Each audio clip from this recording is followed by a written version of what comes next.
What's going on, everyone? Welcome back to Shot City. And today, as you can tell by the opening sequence and obviously the title of the video, we're gonna be talking about this lens right here.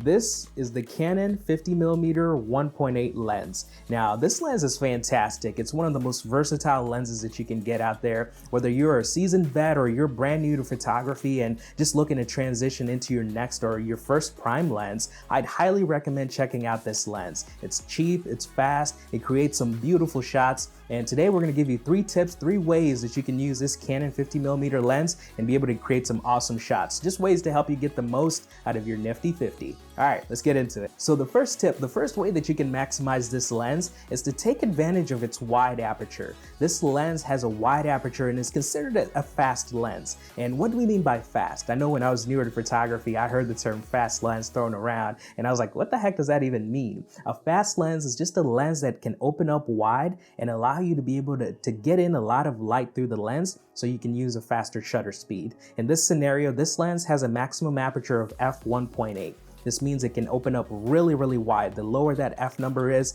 the wider it can open. So at f1.8, you can get a lot of light into there. And what's cool about that is 2 things. It allows you to be able to get some really cool bokeh or bokeh or background blur, whatever you want to call it. Everybody has a different name for it. So it allows you to get some really cool background blur on your images. And that creates that cool separation between your subject and the background. So if you're at a park or somewhere where there's a bunch of trees in the background, you can use that lower f number to be able to blur out the trees but keep your subject in focus. So take advantage of that aperture. That wide aperture is there, you paid for it, so it's included in that lens, so take advantage of it. Now, we're not talking about shooting at 1.8 the whole time, right? That's kind of a hard f-stop to be able to handle. But at f2.8, maybe f2.5, around that range, you can still get some really cool shots and really be able to create that separation that you're looking for. So first tip, take advantage of that wide aperture. And the other thing too, with that wide aperture, it allows you to be able to shoot some really cool shots in low light because the lens is wide open. You're still getting a ton of light coming in, so you don't have to crank up your ISO too high and have a lot of noise in your picture. You can use that wide aperture to still be able to get some cool looking shots even when the light is low. Now, we don't mean no light. I mean low light, not no light. You still need some light to get some photos. So anyway, wide aperture, first tip, definitely take advantage of that with this lens. Woo, getting kind of toasty in here.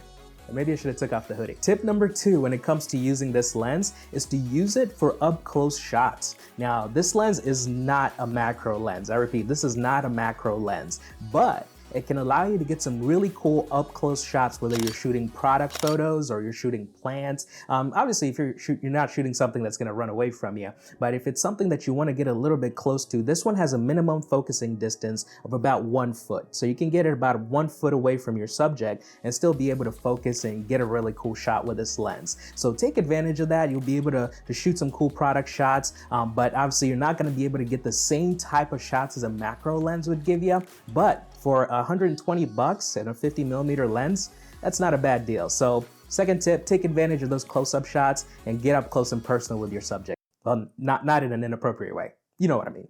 Next tip.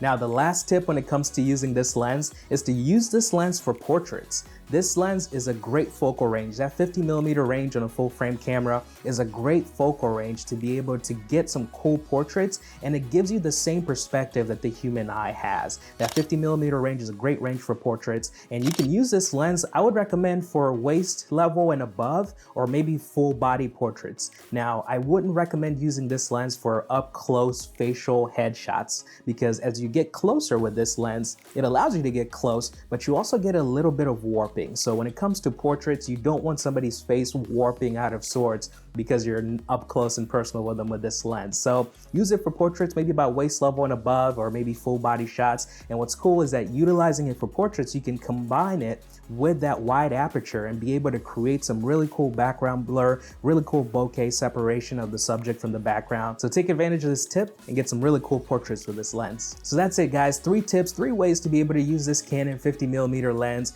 Take advantage of that wide aperture to create some really cool background blur, be able to get up close in some of your subjects, and also be able to use it for portraits. So hope you guys learned something. Hope you enjoyed that video. If you did, be sure to hit that like and subscribe button. Tune in next time. We'll have some more awesome tips, awesome reviews, awesome videos right here on Shot City Media. All right, take it easy, guys. Stay safe, stay healthy out there. I like lenses.